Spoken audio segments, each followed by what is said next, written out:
Waktu yang singkat ini menyampaikan 5 hal. Yang pertama yang saya sampaikan saat ini, saya sadar betul pasti tidak ada yang baru bagi Bapak Ibu, terutama yang di Jakarta, Jawa ini. Jadi kehadiran saya dan apa yang saya sampaikan di sini hanya untuk memberitahu Bapak Ibu bahwa kami juga di Siantar, di Sumatera bergumul, juga belajar apa yang Bapak Ibu alami di Jakarta dan di Jawa ini. Yang kedua, dari hasil studi, dari pengalaman empiris, sebetulnya kita punya alasan yang sangat kuat untuk putus asa pada zaman ini. Tetapi kita mempunyai alasan yang jauh lebih dahsyat untuk masih tetap berpengharapan ke depan.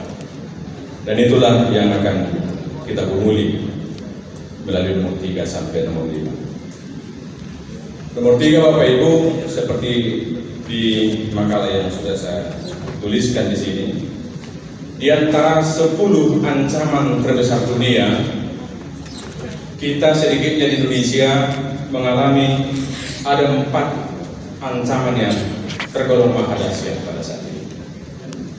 Yang pertama adalah masalah krisis ekologi maha dahsyat. Tadi dalam khotbah Mama Verbe sudah sangat jelas.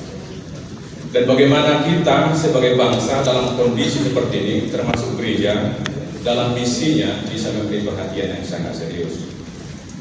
Kita sangat terlibat Bapak Ibu bahwa bangsa kita ini mempunyai prestasi negatif dalam hal ekologi.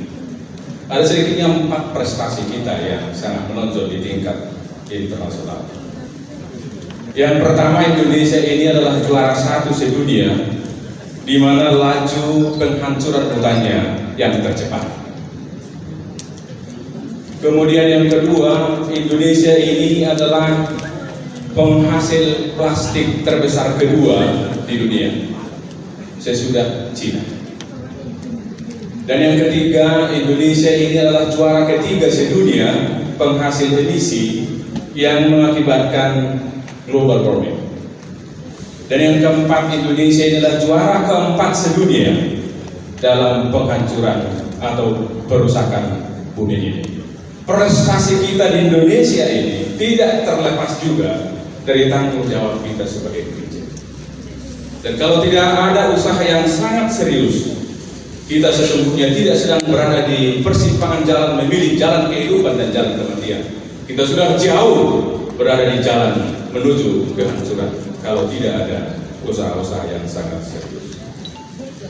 Kemudian dari sisi yang lain, kalau kita lihat peta yang ada di sini, dari sisi yang lain, dan ini saya tidak akan sampaikan panjang, walaupun kita sadar betul bahwa informasi dan transaksi elektronik ITE membawa banyak berkat, tetapi sudah sejak tadi kita dengar bahwa Indonesia ini kita sedang mengalami berbagai goncangan atau dampak negatif dari ITE, game disorder misalnya generasi muda kita. Dan ada hasil survei bilangan yang ada di Jawa ini menunjukkan bahwa remaja kita, termasuk orang-orang Kristen, dengan survei mereka 4.000-an remaja, mayoritas mereka menggunakan ini semua apa yang disajikan oleh kemajuan teknologi ini. Kemudian baru saja yang ketiga, Bapak Richard Daula menyampaikan masalah keempat yang merupakan ancaman besar di tengah-tengah bangsa ini adalah radikalisme.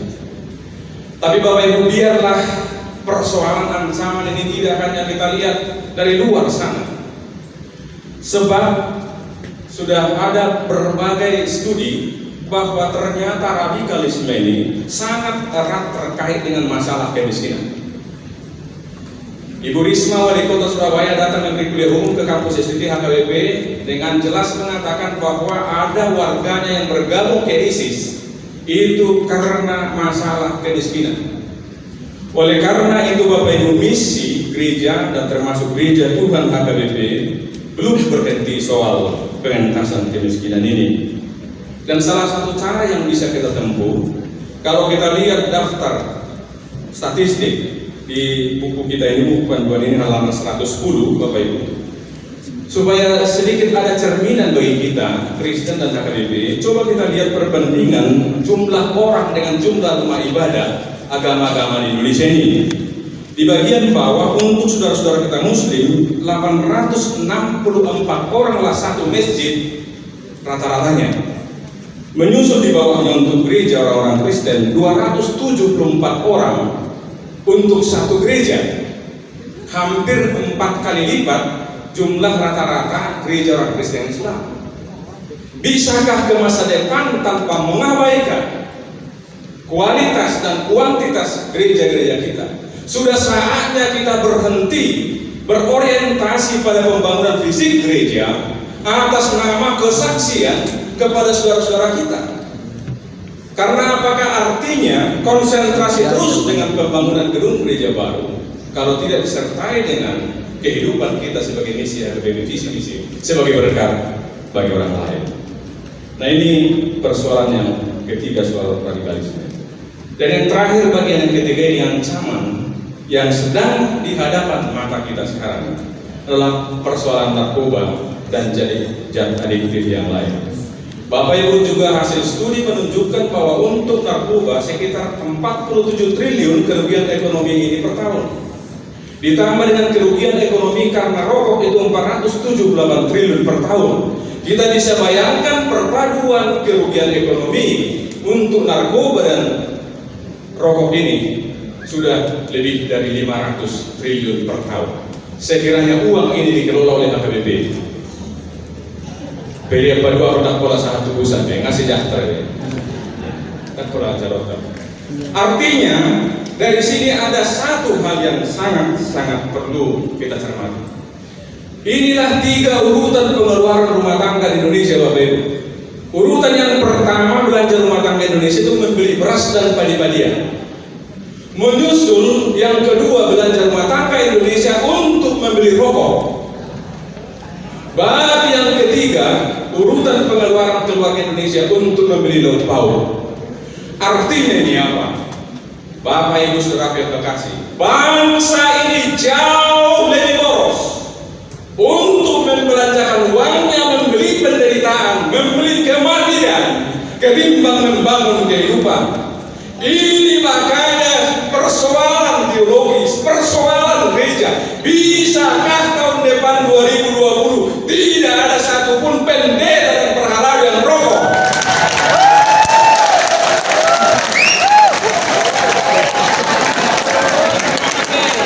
Bisakah tahun 2021 tidak ada satu orang pun warga HKBP yang rokok? Bangsa ini jauh lebih boros menghabiskan uangnya membeli kematian, membeli penderitaan, ketimbang yang membangun kehidupan. SDT sangat susah mencari uang untuk membangun pendidikan, tapi di mana-mana uang dibakar karena rokok. Ini masalah iman, Bapak Ibu. Berharap dengan tahun misi tahun 2020 dengan segala hormat, biarlah ini menjadi program. Terima kasih untuk DKI, beberapa gereja yang sudah bebas rokok bisa sampai di sana. Di kampung saya di konsistori lebih banyak asbak daripada Alkitab. Karena kalau rokoknya di kanan, asbaknya di kanan, rokoknya di kiri, asbaknya di kiri, 12 sin 2 24 asbak. Tapi Alkitab harus pergi dulu ke rumah guru dia untuk mengambilnya. Sangat serius Bapak Ibu nomor 4 ini. Dan kadang ini menjadi persoalan yang sangat serius. Bapak Ibu, kalau keempat ancaman ini saja, benar Bapak Ibu, seperti pernyataan saya pertama tadi, cukup beralasan bagi kita bahwa bangsa ini bisa remuk dalam waktu yang tidak lama.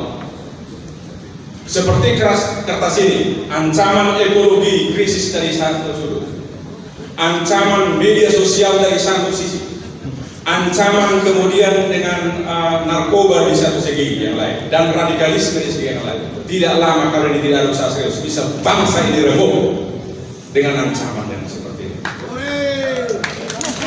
Itu sebabnya gereja harus membuka mata lebar-lebar dan terutama membuka hati kepada suara Tuhan, melihat kita sedang berada dalam krisis, kita sedang berada dalam tantangan, tidak mungkin berdiam diri, tidak mungkin tidur-tidur dan mengantuk-ngantuk dalam situasi yang seperti ini. Tetapi sampai kita ke nomor 4, hampir terakhir Bapak Ibu, kita sudah mengalami tantangan dahsyat dari segi bangsa. Bagaimana gereja-gereja kita? Saya melihat sedikitnya ada 3 tantangan kita sebagai HKBP. Tantangan yang pertama adalah masalah motivasi bergereja. Itu sebabnya saya tulis di sini, luas kekristenan atau luas HKBP itu beribu kilometer, tapi kedalamannya hanya beberapa sentimeter. HKBP ada di mana-mana, di dalam negeri, di luar negeri, dan ada memprediksi kalau ada penduduk nanti di bulan satu saat, ada yang mungkin bawa HKBP juga akan ada di sana. Mungkin nanti itu masuk resort ke distrik DKI, walaupun namanya HKBP pada bulan 2 mungkin nanti. Artinya dari segi luas kita tidak tanggung-tanggung. Persoalannya sekarang kedalamannya hanya beberapa sentimeter. Kalau kita sekarang hidup menjalani kehidupan di kantor, profesi dan sebagainya, apakah iman kita yang terutama berbicara di situ, atau hanya sekedar keinginan kedagingan kita semata? Kalau di antara kita ada bermasalah, apakah dimenangkan oleh iman atau tumbang oleh persoalan dunia ini? Kedalaman ini dari Jakarta Bapak Ibu sekarang sudah tinggi pendidikan, jabatan tinggi, harta meningkat, tadi pergi ke Samosir, kembali ke apa yang dihadapi no-mention dulu, menyembah-nyembah, beli jeruk purut, mati jam 12 malam, supaya apa? Naik jabatan, supaya disegani orang, supaya dapat jodoh, mengido jodoh begu. Nah ini persoalan kita, kedalaman ini yang perlu. Dulu kedalaman iman itu ada di tengah-tengah keluarga, tapi karena media sosial sekarang banyak keluarga yang berjumpa tapi tidak bertemu. Ini saatnya, jangan sampai Tuhan membuat keluarga-keluarga batak miskin dulu seperti dahulu kala, supaya mementingkan ibadah persekutuan di tengah-tengah keluarga. Kedalaman ini tugas kita. Yang kedua tantangan yang sedang dihadapi adalah ada semacam, saya dengar secara empiris, keluhan-keluhan terhadap para pelayan, dan dengan rendah hati saya ada di dalamnya.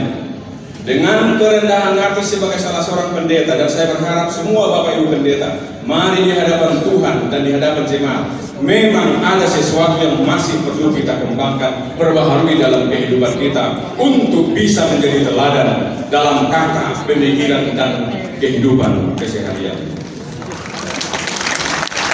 Saya sangat tertarik dengan apa yang dikatakan, dan ini hampir terakhir. Kita baca apa yang dikatakan oleh J. Warnley dulu waktu menahbiskan pendeta Cassianus Sirait, seperti yang ada, saya kurang tahu di halaman berapa dalam bahasa Batak,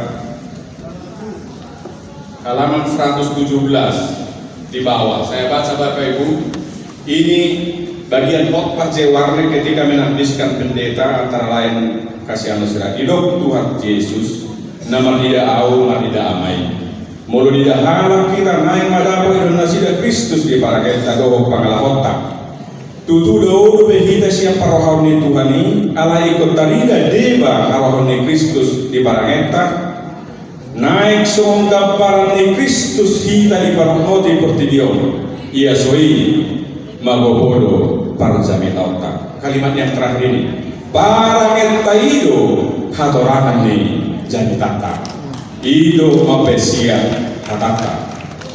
Itu kira-kira Bapak Ibu yang sangat berharga bagi saya.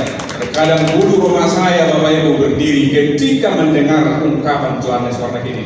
Tuhan tama martudo kita kamanginan sama padita kita naik dari semua gambaran di Kristus kita di barang moti portidion. Dan yang terakhir bagian ini adalah bagian di sini bisa kita lihat sistem dan perilaku sistem ada di makalah ini.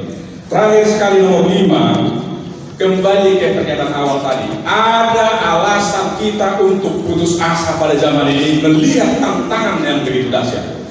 Tapi sekali lagi Bapak Ibu yang saya hormati, saya kasih, ada alasan kita yang jauh lebih kuat, yang jauh lebih dahsyat untuk berpengharapan kepada Tuhan, yaitu kalau dunia sekarang yang kita diamini mengatakan tinggallah di dalam aku, kata industri, revolusi industri 4.0. Tetapi Tuhan kita dengan lembut dalam Yohanes 15 ayat 4 yang mengatakan tinggallah di dalam aku dan aku di dalam kamu.